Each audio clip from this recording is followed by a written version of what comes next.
Good evening, everyone. My name is Hunter Ohanian, and I am the director of the Stonewall National Museum and Archives located in Fort Lauderdale, Florida. And we're very happy to have all of you. And it's a real thrill to have somebody who I've worked with and known for, I don't know, maybe half a dozen, 10 years, Avram Finkelstein, who is going to be here with us this evening. Just to give everybody a little bit of background, we are now in the third month of a national pandemic. And as of today in the United States, 138,000 people have lost their lives to this pandemic. So this series of talks that we've been doing are really a way for us to capture what queer artists and writers are doing in this context and to reach a larger audience. If you're interested in seeing any more of them, go to the website stonewall-museum.org and you can sign up. And all of these broadcasts are being recorded, and so they will be posted there. Give us about a week before we can get it up, and then it will be there if you want to share it with your friends. I also understand tonight we have a lot of people on Facebook as well too, and so hello everybody on Facebook, and we're happy to have all of you join us as well. Again, as I said, if you have suggestions of people who you want to join us, just feel free to shoot us an email and we'll be happy to consider it. We are pretty well scheduled for the next 2 months. We have a lot of interesting talks coming up. And it's really been a great way to bring programming, not just for us, but for the entire country. And so please let us know what you think. The way we do these talks is that I speak with the subject for probably the first 45 minutes, and then we ask people to ask their questions at the end. If you do have a question, feel free to drop it into the Q&A or the chat part. We can see all that, and we will consolidate some of those, or if the question has to do with what we're talking about at a particular time, throw it in there, and then we'll try to get to it. Otherwise, we can just open up for questions at the end as well, too. So let me begin by introducing our guest tonight, Avram Finkelstein. Hello, how are you? Hey, how are you? Good. Where are you this evening? I'm in sunny Brooklyn. Yeah, what neighborhood? I am in Windsor Terrace, which is right in between a couple of neighborhoods in New York that have been hit particularly hard with COVID, and that also a lot of first responders live in. So up until fairly recently, all I heard was the constant sirens outside my window. Fortunately, we're out of that phase. Which is terrific that you are. Here in Florida, it's gotten a little bit weird in the sense that our numbers have started going back up again. As I think most people in the country know, there is some concern that we open too early here. And we'll see how all that plays out in the future. There's also, believe it or not, they're talking about having the Republican National Convention here in Florida in 4 weeks from now, and there could be tens of thousands of people there. But we'll see what all of that means. To start out, tell me how you've been dealing with what's been happening around you in New York with the virus. Well, you and I were talking a little bit before we went live, and I, as a writer and an artist, I'm somebody who has been working remotely for years. So Zoom is not a new thing to me. And I do spend a fair amount of time in my studio, and I love doing that. But there's something about the meaning of being isolated or socially distanced now that is distinctly different. And in a way, I've never felt so alone in my life, but I haven't had less contact with people. So I can only explain that as the psychodynamics of social spaces and the ways in which we think about them. And otherwise, I've been pretty much staying out of the public. I stopped counting ways in which I'm immunocompromised and at a high risk when I hit the fifth finger on my right hand. So I only go out when I have to. Yeah, well, that's smart advice. So for those of you who know Avram, or if you don't, let me just do a little bit of background here just to get everybody up to speed. Avram is an artist, activist, and writer living, as he just said, in Brooklyn. And he's a founding member of Silence Equals Death and the Grand Fury Collectives. And I'm going to apologize right now. A big thunderstorm just came over here in Florida, and so I hear all this rain against the window. So if you're hearing that, just ignore it. Avram's work is featured in the Artist Oral History Project at the Smithsonian's Archives of American Art. Avram's book, which we're going to be talking about tonight, which is just out in paperback. If not last week, it will be this week. After Silence, A History of AIDS Through Its Images, is available through the University of California Press. Avram's work is in the permanent collections of the Museum of Modern Art, the Whitney, the Metropolitan, the New Museum, the Smithsonian, the Brooklyn Museum, the Victoria and Albert Museum, and the New York Public Library, as well as many others as well. And so we're very pleased to have you here with us. And it's great. Thank you so much for spending an hour with us. Have you ever been to Fort Lauderdale? I don't think I've ever been to Fort Lauderdale. Have you ever been to Florida? Oh yeah, I've been to Florida many times. I think Palm Beach, yeah, South Palm Beach. Is there South Palm Beach? And Miami are as close as I've gotten to. Well, next time you come to Miami, you have to stop by and see the Stonewall National Museum and Archives and Library. Thank you. Okay. Yes. Yes, you would love to get your hands on the archives, quite frankly. The library has 28,000 volumes, including your work in it. The archives have over 6 million pages in the archives, mostly from the last quarter of the 20th century to the present day, 2,700 linear feet. And so I defy you not to find something that you wouldn't find interesting in all of that queer stuff in there. That's quite an invitation. So can I move in with you?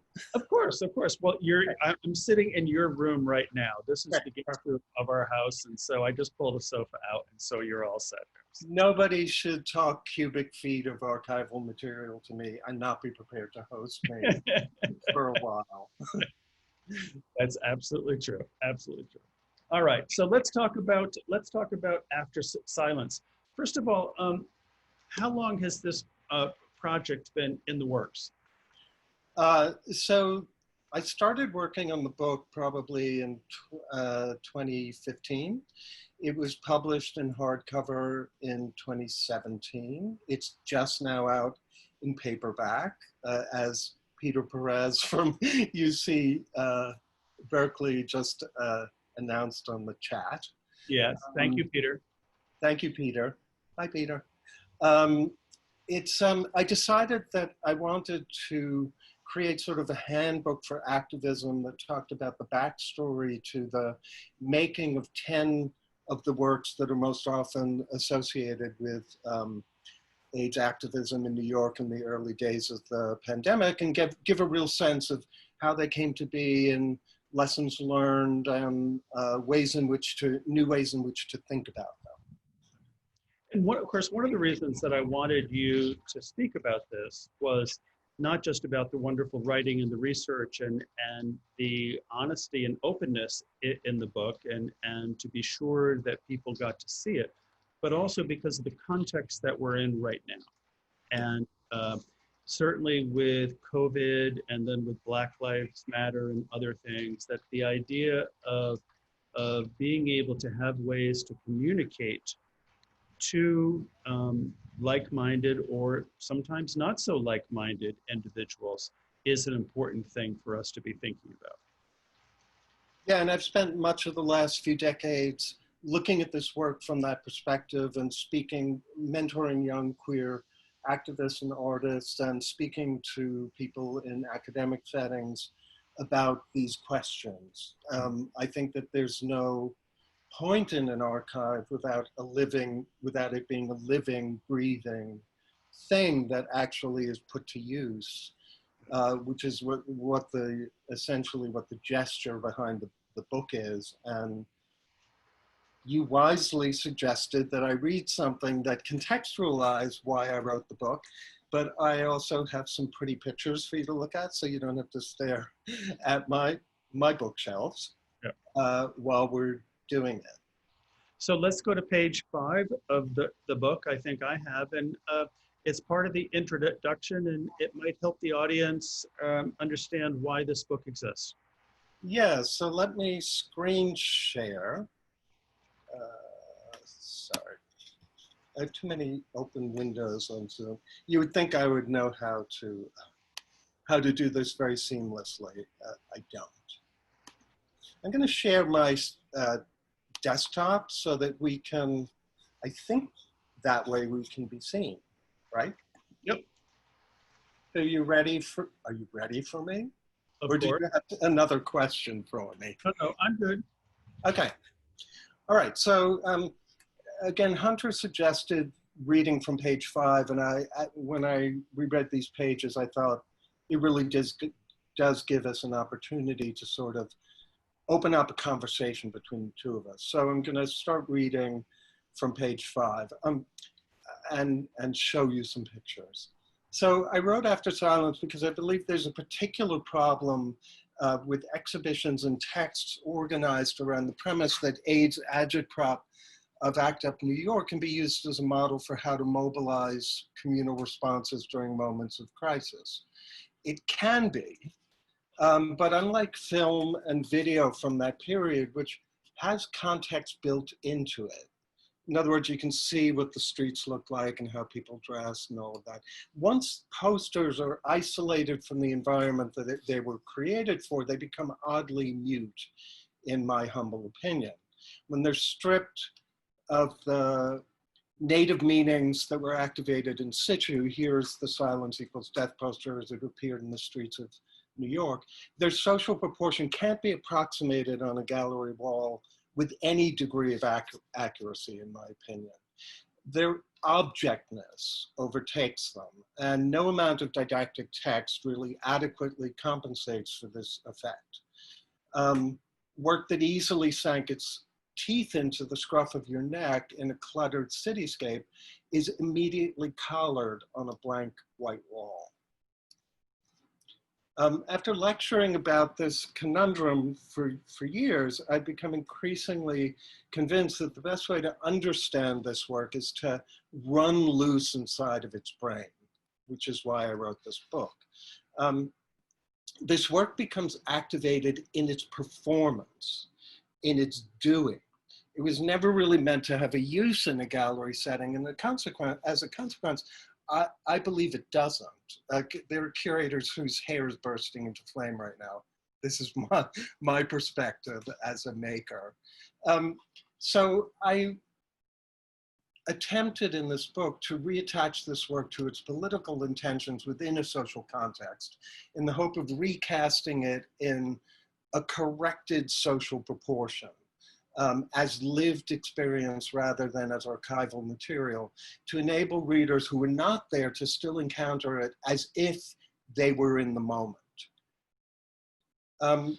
In order to adjust this proportionality, I need to first point to something that's very easily overlooked. These posters were crafted for and within a unique constellation of social effects, a moment when a media core on the brink of deregulated consolidation and experiencing the infancy of the 24/7 cable news cycle flooded the airwaves with stories catering to a panicked public, having nightmares about airborne HIV transmission. Sound familiar? And it was lucrative to do that because the 24/7 news cycle was brand new. They had all this space to fill. If you were not there to see how this body of work played out in in the late 20th century commons it was designed for, when people thought you could catch HIV from a mosquito bite, and journalists had no trouble pitching a story about it to their editors or producers, you would have no sense of that the efficacy of this work is located not solely in its ability to communicate, but also in its ability to read and utilize social context. So this analysis in After Silence is an attempt to explore some of those gradations of context in a way that's centered in grassroots practice, and that is granular enough to provide insights into the strategic thinking that drove this work into being. I also want to point out that studying this agitprop as strictly determinative masks something else that's easily forgotten, something that's far more politically useful from my perspective in terms of its using it as organizing tools. This work is trotted out to tell us something about ourselves, and for good reason. Most of it is didactic to the point of flat-footedness. And it pilfers advertising vernaculars staged in the declarative, but the strategies behind it were not actually declarative. This work is wholly rooted in the question, and in the most easily overlooked subtext of the commons, the motivating principle behind the activation of social spaces, which is dialogue. And if you think about an advertising culture, advertising is a form of engagement, so it's dialogue as well. I'm going off script a little bit. Hopefully I won't eat up too much time doing it. It was an active call and response, request for participation because lives were and still are at stake. And the thinking behind this work, these works, is as grounded in listening as it is in speech. And listening is essential to the intersectionality required to finally eradicate HIV/AIDS. So this book is intended to be a reminder that while we have a greater need for the resolution that declarations imply, when it comes to HIV/AIDS, the struggles ahead of us still reside in the question mark. I hope the book will help resituate some of those questions. So I want to talk a little bit about the image culture we live in. Images are funny things. They're the driving force in an image culture, and although we're inundated with them, well past the point of familiarity, outside of the professions, they either make images or explain them to us. We actually have no place to consider them ourselves. They surround us, so we think we understand them. But they're really just the givens of a media landscape, the sky, rocks, and trees. And most of us barely think twice about them as they pass in front of us, like the background in a cartoon. Which might partially explain why we appear to have forgotten or have adapted to the many ways the story of HIV/AIDS has been absorbed, colonized, modified by institutional tellings of it. Which is an evolutionary process that's bent how we visualize the political, social, and cultural dimensions of HIV/AIDS from any recognizable form for those of us who lived through it. Institutional distortions have skewed our understanding of its many political meanings since the beginning. This is from a U2 concert in 2015. So even for stakeholders in the moment, and it's especially true for the images associated with it, this work has been reduced to passive body doubles for AIDS activism and has been claimed in the name of cultural capital. They are signifiers. This thing that drove an activist movement is now a code. Well, and so stop there for a minute. How do you feel about that? I think that it's a necessary part of social engagement and social justice movements. There's no way to communicate without participating in late capitalism. And as soon as an image hits the commons, the public sphere, it becomes a part of a different set of dialogues, gestures, meanings, and ideas. Mm. Silence Equals Death was always meant as a consciousness raising project. It's come to be referred to as the ACT UP logo, but if you read my book, you will discover that the collective that designed it did so before ACT UP even formed. So technically, it's not really a logo. It's just the way in which we have come to think of it or to refer to it. And let me also ask you, will you back up one slide, I think? Sure. So now looking at this piece in the Times, I don't see the date of this piece in the Times. It accompanied this book, A History of New York in 100 Objects. It's a few years old. All right, so let's just say, yeah, so it's a few years old. So now A History of New York in 50 Objects, to have that, to have Silence Equals Death there as a history of New York, as the one who was behind putting it together, now 45 years from the time in which it was created, how does it feel to see this within one of 50 objects describing the history of New York? Well, it's daunting. It's not inaccurate. If you lived in New York, it was very much a part of the social landscape. It did define the way we have come to think of, as New Yorkers, we have come to think of our social spaces. And so many of the things, the vestigial remains of those, the activist moment and the following years with Rudy Giuliani, you can't demonstrate in New York without being penned in, which wasn't always true. It was Giuliani who began to pen in demonstrators, so you couldn't actually spill from the sidewalks to the streets the way you could when ACT UP first formed. So I think here again, my struggle or my set of questions is, how does the archive annotate? What kind of finding aids could an archive possibly provide that would explain everything there is to know about the deregulation of cable news in America, or how the deregulation of what was it, I forget which building codes were lifted during Reagan's deregulation Mad America. They provided the building boom that enabled ACT UP to have more spaces to wheat-paste posters.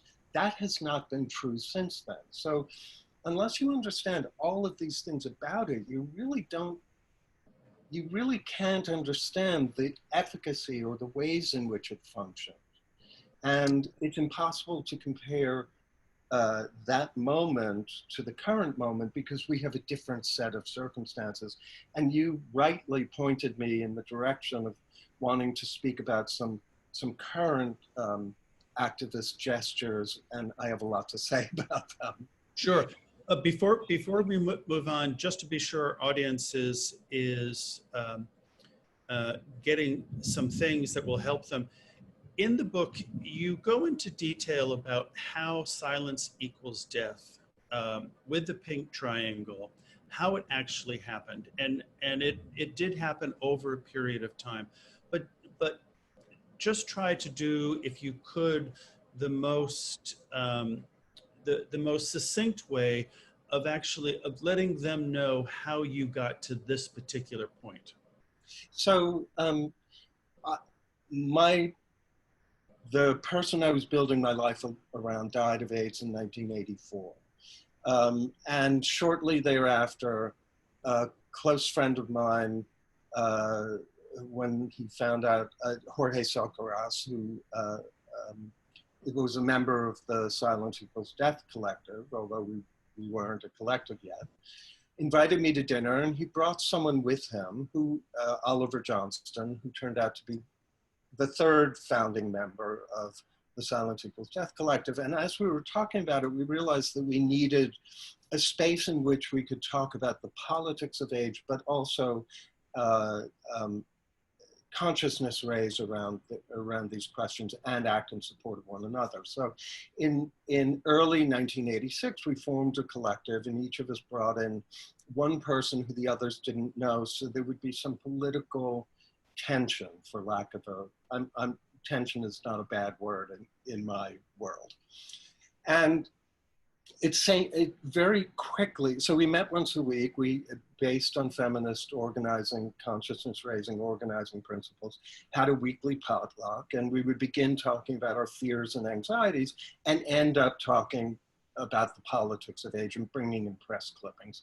And it became very, very obvious to me very quickly that we had an opportunity to talk about what we wanted, what we were discovering on the streets of New York in a poster form. And I suggested to the collective that we do a poster, and we did. We embarked on it. And we actually worked on the poster for 9 full months before we finalized it at the end of 1986. And it went through various permutations. William F. Buckley had written a very pernicious op-ed piece in the New York Times calling to tattoo HIV positive people. And we were going to make the poster about that, but as we began to think about it, we thought, okay, well, how do you depict a tattoo on a body? What color is that body? What gender is that body? That's when we immediately transitioned or downshifted into iconography, pictographic depiction.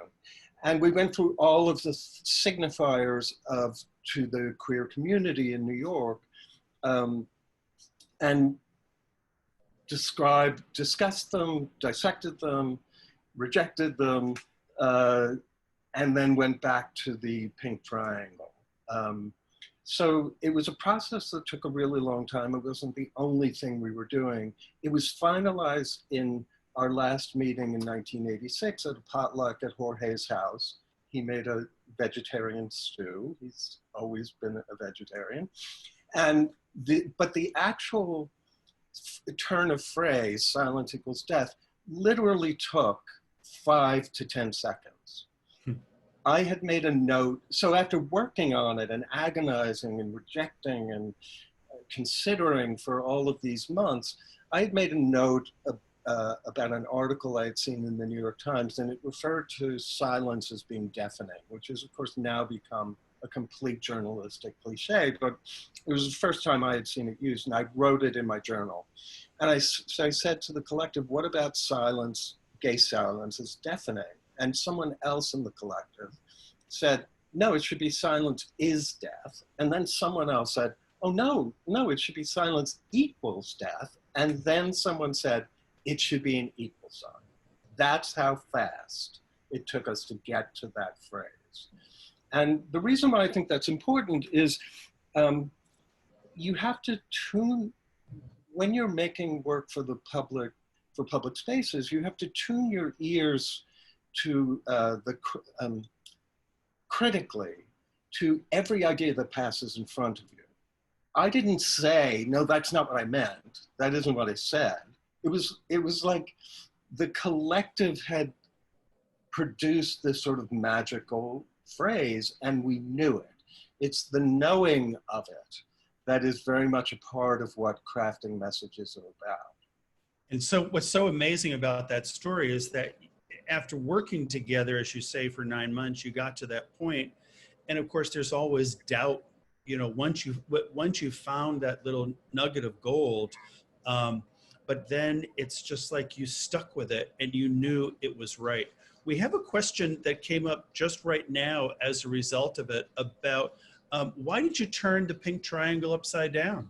Oh, so that's also a very interesting story in my estimation, because it's about seizing the opportunities in front of you and being adaptive. And I think crafting messages has also to do with mess making. It's not always about To comment on your observation, Hunter, we had no doubt about it. That was it. We never backtracked on it. We immediately started sketching it. It was done. I then constructed the didactic text on bottom with Jorge and other, we broke into task groups to design the poster, but we never had second thoughts about that line of text. So before we carried computers around in our pockets, and I don't know how I never wanted one when they first came out, and now I don't know how I live without one. It was difficult to research things. And Chris Leone, another member of the collective, had recently been to Dachau and was positive that the pink triangle pointed in this direction. And the person who was designing it was Oliver Johnston, Chris Leone, and Charles Kraloff. There, I've named everyone except Brian Howard, who was also in the collective. Oliver took responsibility to research that. We weren't 100% sure, and he was going to lay out the poster, he and Chris, and Charles was choosing the font. And so Oliver said, I'll take responsibility to confirm that that's true. And then told us that he had, and it turned out that he hadn't. And once the poster was printed, I was doing, again, this is for context, before ACT UP existed, I went to several bookstores and bars in New York to ask them to put the posters up. And the different light bookstore wouldn't put it in the window because the triangle was pointing in the wrong direction. So at that point, we were faced with, okay, do we reprint the poster and correct it? Or do we actually embrace the fact that this is no longer the same pink triangle that existed in the concentration camps, which I said earlier that we had considered this image and rejected it. Half of the collective were Jews, and we don't take Holocaust analogies lightly. Jews take it very seriously. And so we were not 100% sure we felt comfortable with its using something that we used in the camps, but also it intoned victimhood, and that wasn't what the poster was about. So this turned out to be the perfect resolution to the question, and rather than reprinting it, we kept it pointing in this direction. Amazing, amazing story. All right, so can we, now let's go back to your sketch. Yep. Yeah, I just had two more things I wanted to. Sorry, but it's just, this is so rich, Avram. It's. We can be loose, Hunter. We've known each other for 10 years. I just had one more thing I wanted to talk to, and you're going to find this interesting as well. Well, I find it interesting. So in 1992, I was, talking about the ways in which public spaces work. In 1992, Warner Brothers approached me to ask for permission to include the Silence Equals Death poster in the movie The Pelican Brief.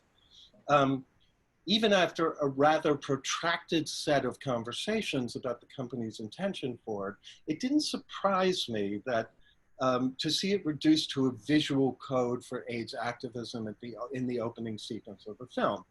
If you haven't seen the film, it's currently in heavy rotation on one of the premier channels. You can see there's the Silence Equals Death sticker on the sleeve of one demonstrator. There's the poster, the AIDS Cure Now poster, and the black time bomb that says we will not rest until there's a cure for AIDS. Both were made by ACT UP Seattle, I believe, for the FDA action. And the image on the right is from ACT UP LA. It's an image that the band, the Screamers, an LA band from the 70s, used, and the ACT UP LA appropriated it. The lead singer of the band was gay and kind of a fixture in LA. So in the beginning sequence of the film, it pans across demonstrations, and there's everything from anti-fur to anti-abortion to pro-abortion to every type of activism possible is depicted in this sweeping pan. And I wanted to make sure that when they told me the plot, I said, well, you can't use it if AIDS activists, the plot of the film is, I won't be giving anything away, is two Supreme Court justices are murdered. And I said, if it's AIDS or gay activists who murder the justice, no, you can't use it in this film. It was during that moment when depictions in film were so rare that the queer community, although we didn't use the word queer at the time, the queer community was very vigilant about depictions of queer people as murderers or sociopaths. And they said, no, I can assure you that that AIDS or queer activists do not murder I asked them to show me the script. They wouldn't show it. It was in a lockdown. It was like, so there was a lot of back and forth about it. And I was very concerned about it. And I think I've pulled out these scenes. If you watch that film, you would never see any of this. But if you were alive at the time the film was made, you would be acutely aware of all of this. There were boycotts of the Silence of the Lambs because of the depiction of a trans person as a psycho killer. There were boycotts for the movie Cruising. We took these things very seriously, and now depictions of queerness or queer activism are so common that we don't have the same responses. But I think it's important to understand that that wasn't always the case.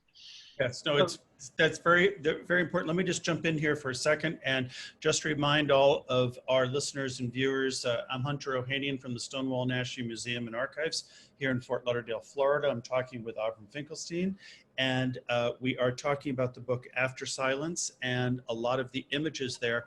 We will get to your questions in the last 15 minutes or so. We'll be ending at 7:30 this evening. So if you have questions, throw them into the chat or the Q&A portion, and we will get to those as well. Okay, so let's keep on moving on. My very last slide was, I wanted to point out that in 2012, I had a much briefer exchange with the producers of How to Survive a Plague, the recent film, about the use of the same image, the silence equals death image.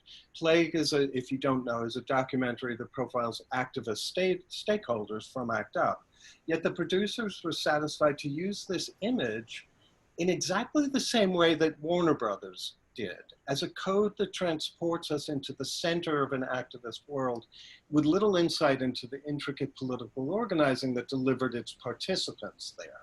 Fair enough, that wasn't the film they were making, but I think it's interesting that the use of silence equals death in Plague exemplifies how decades of critical analysis of this particular image has had little impact on its functional meaning within our public narratives about AIDS. In this context, the image is little more than the detritus of decades of institutional storytelling. It's a cryptogram that's flung in the midst of the film to indicate the parts of the story that they were not interested in going into depth with.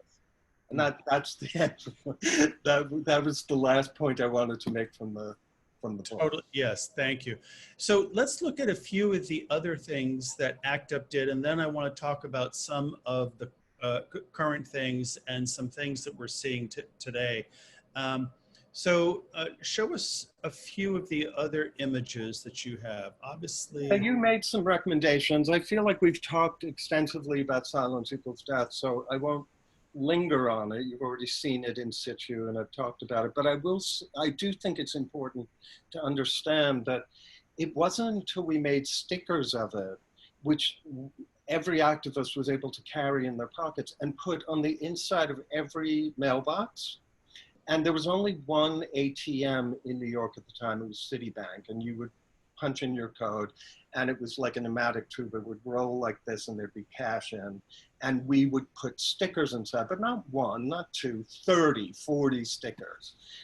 The sticker is part of what created a sense of ubiquity. It was viral marketing before we had that word for it. And I think it's important to understand that the poster had several lives. When it was on the streets of New York, that those modifying text across the bottom had great performative meaning. But once ACT UP formed, it no longer had meaning to have tiny text when people were holding posters over their heads. So we reformatted the poster and cropped the modifying lines of copy. You may be looking at a poster that doesn't even have those on it. Another one that you wanted to talk about was Grand Fury work, Art is Not Enough. Do you want to talk about why you were curious to talk about this, Hunter? Well, I think lots to say about it, but I want to hear what you're well, I mean, I think for me, what I wanted people to get out of it is simply the three heads in here, in the sense that the 42,000 dead and the idea of taking collective direct action. And then also the fact that this is not something that just artists have to deal with, that art itself is not enough. There are three key messages here, and you've created, or the collective created a hierarchy with regard to those messages. Yeah. And there was a real message that was meant to be sent by what was here. Super observant of you to analyze it that way. And I'll say one more thing about it, because I do want to leave time for Q&A. You can see across the bottom, the kitchen, Patrick Moore, who's now at the director of the Warhol Museum, just had begun working at the kitchen. He's the one who offered that if we would make their mailer, on the reverse side of this had the entire calendar for the month of January, February, whatever it was. We could have the other side to do what we wanted with it, and we pasted it around New York as a poster. So that's what you're looking at. And we purposefully chose this month of the calendar because you can see Karen Finley is on this, this schedule. And there was also, I forget which choreographer who had was an out gay man, Stephen Petronio. I can't remember who it was, and it's too small for me to read. We thought that they would be most likely to not be upset by it. But in fact, all of the artists who were on this mailer were angry about being conscripted by Grand Fury to make this particular political statement. They didn't disagree with it. They disagreed with the fact that we had conscripted them. So I think that's, to me, one of the most interesting parts and germane to your observations about it. So you wanted to talk about Read My Lips, and I think read the book. It's a very important poster that had many lives. And the men's poster, it was to advertise 9 days of action that ACT UP was doing, and this was the AIDS and Homophobia Day. And we had done the poster on the far left and the poster on the immediately to the right of it. We asked the Women's Caucus and ACT UP to suggest an image, and they said, go to the Lesbian Herstory Archive, and we did. And the Herstory Archive presented this image because there's a lot of, as is justifiable, there are a lot of conversations about the male gaze, and this was an image of women kissing that was not meant for men to look at. It was a lesbian image. And that's why they gave us this image. We felt like we weren't 100% in love with it, but we felt like we'd gone through the committee and this was their recommendation. They hated it too. So we went back to the Herstory Archive and they gave us the third image, the one in the middle, which was done in the 20s, which is way more chaste than the men's image. But it was better and we were on deadline. So we went with it. Nobody loved it. We then were given a commission to do Kissing Doesn't Kill. And during that shoot, shot this image, which is the one on the right, which was we fabricated that image. And both of the women were members of ACT UP. The one on the left is Julie Tolentino, the performance artist, and the woman on the right is the photographer Lola Flash, who were actually a couple at the time. So this was the image we ended up with, and it stuck because it's hot as a pistol. I mean, it's just, if we finally got it where we wanted it to go. And of course, as somebody just pointed out, the Read My Lips, of course, went back to George H.W. Bush's campaign when he was running for president. That's right. And he said, read my lips, no new taxes. And when Tom Kalin came in with this idea of pairing kissing, same-sex kissing with that tagline, it seemed like the perfect way to engage. And then Mark Harrington produced the image, and when the men's image, and when we saw it, we were like, yes, this is it. So the Sexism Rears Its Unprotected Head, the poster on the left, was from the same 9 days of action. This was the AIDS and Women Day. As we were repasting this poster around New York, people were tearing it down before the repaste was even dry because of the erect penis. So it didn't get the airing. We loved it. The Women's Caucus loved it. We really believed in it, but it just didn't work in the public space. It couldn't survive the streets of New York. So we then recycled it as a sticker for Gay Men's Health Crisis. That's what the second one on the right is. And the last image, the one in the middle, and the image on the right is one of 2 billboards we made for the Venice Biennale. That was actually the size, they were both billboard size, but they were meant for indoor spaces. And there used to be something called the United States Information Agency. I think that's what it's called. It's in the book. USIA, yep. Yeah.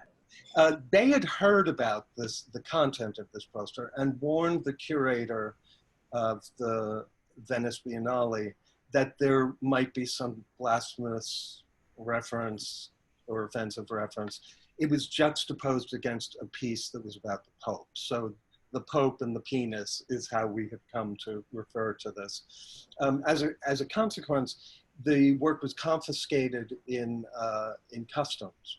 And everyone else, all of the other artists that were in the section that we were in, boycotted putting up their own work until they would release our work. It became a national debate about whether this work should be released or not. So, and then ended up being quoted in every newspaper in the country. The Italian Parliament tried to cast a law against it. So this is an example of a way in which a poster that couldn't get an airing got an incredible airing in a way we hadn't fully anticipated. And I think that's useful to think about that when you're thinking about your own work. Let's move ahead a little bit to some more. Oh, here we go. Yeah. So I asked you to sort of think about some other more current things and sort of what's happening out there with different ways of mobilizing forces. And so tell us about this image. So when you asked me that and you suggested talking about these images, I began to really understand how it might be useful.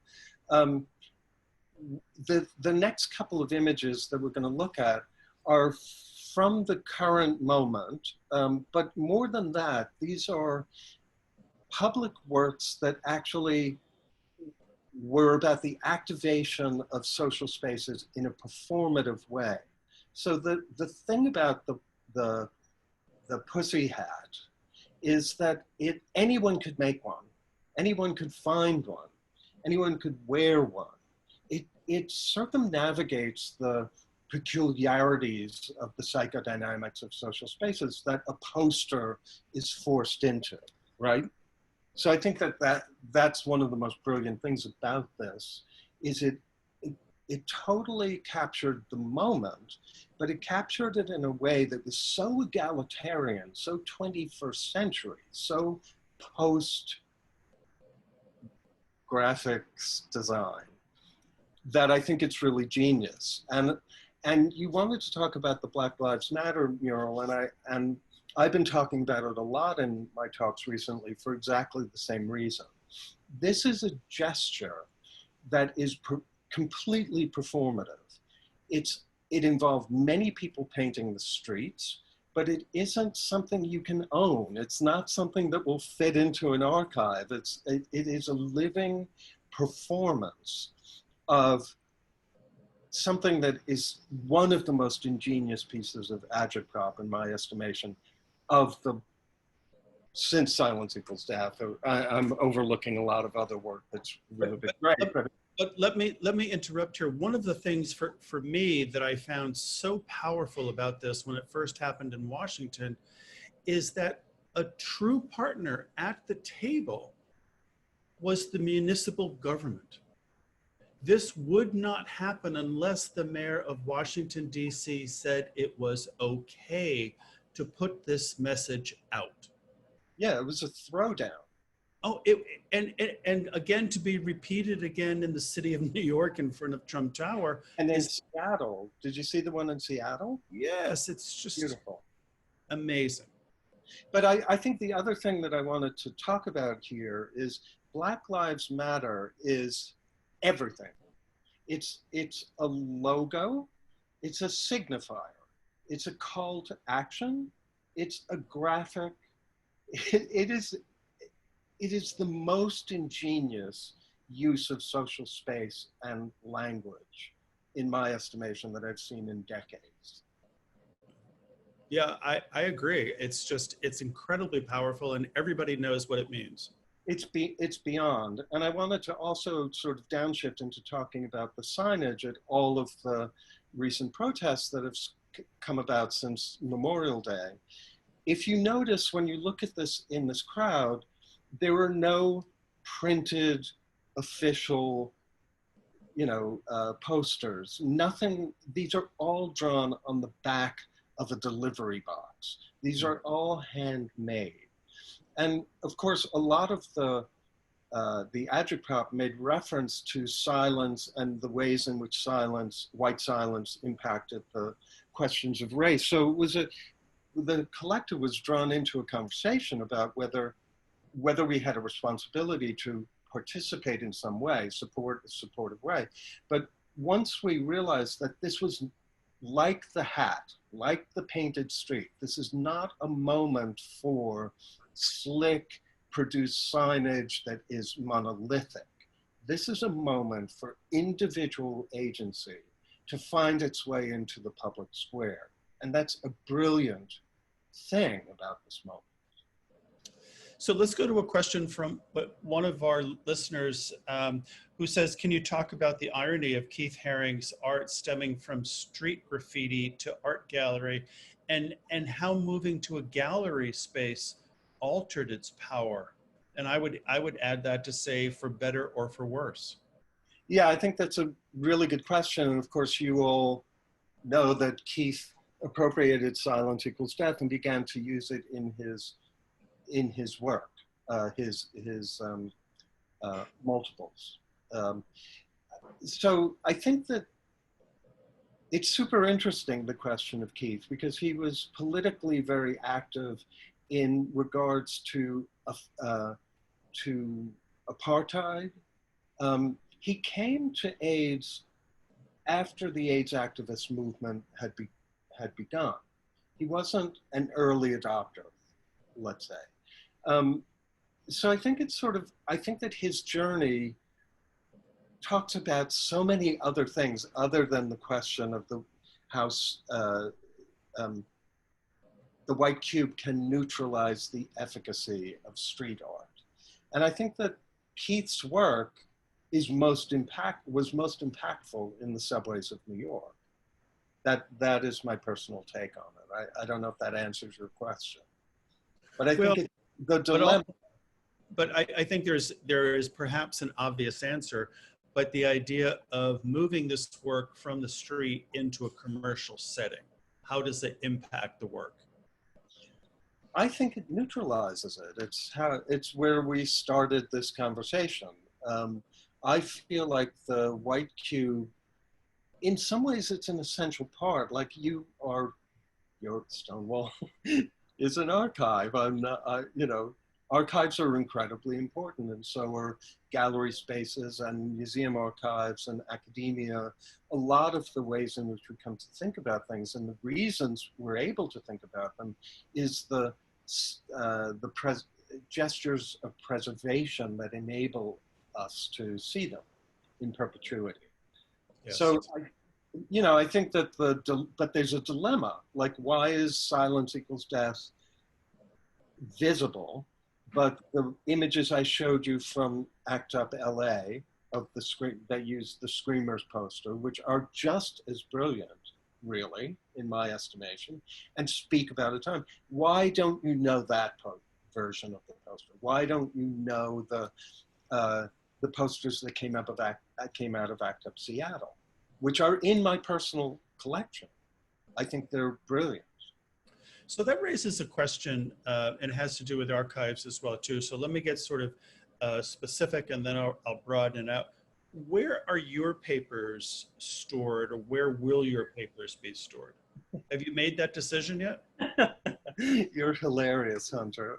They are, that is an archivist question, right? They are at the Fowles Library. Great. And I decided on Fowles because Fowles has most of the downtown art collections in their archive. Yep. And I thought it would be a great place for academics, researchers, historians to be able to see the full context. Yep. They have the Warner-Rovich papers, the Creative Time papers. It's all in one place, so that if you do research, schlepping all over the place, it can be a drag. I thought this would paint a picture of this work in context that you could never find in another archive. And I think that's great. I think it's a great spot for it. And for those of you who are interested, that's where you want to go, and NYU at the Fowles Library to be able to see it. But now, Avram, imagine you and I 100 years from now sitting on whatever bump of a log or wherever we are, and we're thinking about what we've actually left behind. Have you thought about what you've left behind, and where somebody is going to be looking at what you've left behind, and how accurately that is going to paint a picture of what you were thinking and what you did and what all of this shit was all about at the time it actually happened? So you're giving me knots in my stomach, Hunter, because that's what keeps me up at night. And it's why I wrote this book, because I wanted to give sort of like a map to a certain level of thinking that nobody else could say to you. But I find that and so I've been called on for decades to talk about this work and to do talks like this, and I'm honored to do it. And each time I do, I realize there's another piece of the story I hadn't actually told that way before. Mm-hmm. So that is the thing about storytelling, and public spaces in late stage capitalism are very much for storytelling. So the reason I became concerned about having this work be relegated to the archives and having other people write about it, and me not weighing in and saying why the triangle was upside down. Like, there's some things in the book that are uncomfortable to reveal, but I think are really important to know, that once I'm gone won't be said. And unfortunately, I can quote people from 1955. Like, I have, in the collective, in the Silence Equals Death collective, I'm the person who remembers all this stuff. So luckily I was able to put it in a book, and am still called on to speak about it. And now we have one more recorded version of me telling some of these stories. And again, that's why I think these are so incredibly valuable, because they do help to provide um, obviously the context and the understanding. It's how we understand it today, 40 years later. I mean, you lived through it, but now imagine somebody trying to understand this 40 years from now. It's a huge job for all of us. But anyway, Avram, I cannot thank you enough. We've come to the end of our hour. It's been amazing to spend time with you. This has been just an absolutely wonderful conversation. I want to thank all of you for being here. This will be, it is being recorded, and it will be posted on the stonewall-museum.org website. Give us about a week.